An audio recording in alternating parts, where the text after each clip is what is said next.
തിരുവനന്തപുരം വർക്കലയിൽ യുവാവിനെ ലോഡ്ജിനുള്ളിൽ മരിച്ച നിലയിൽ കണ്ടെത്തി. ബാലരാമൻ സ്വദേശി വിമൽകുമാറാണ് മരിച്ചത്. മാനസിക സമ്മർദ്ദം മൂലമാണ് മരണമെന്നാണ് കുടുംബത്തിന്റെ ആരോപണം. ബസ്സിൽ യുവതിയെ ശല്യം ചെയ്തെന്ന ആരോപണത്തിൽ വിമൽകുമാറിനെതിരെ പോലീസ് കേസെടുത്തിരുന്നു. ഇതിന് പിന്നാലെയാണ് ആത്മഹത്യ.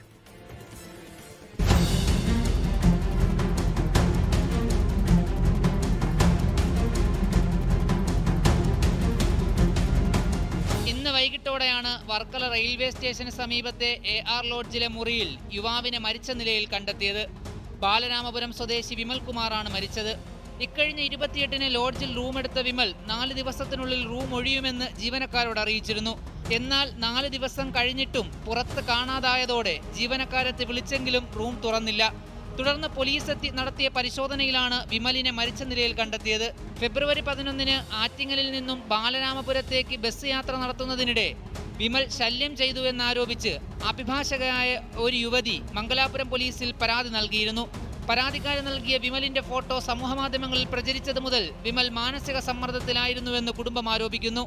സ്ഥലത്തെത്തിയ വർക്കല പോലീസ് ഇൻക്വസ്റ്റ് നടപടികൾ പൂർത്തിയാക്കി മൃതദേഹം ആശുപത്രിയിലേക്ക് മാറ്റി. 24 തിരുവനന്തപുരം.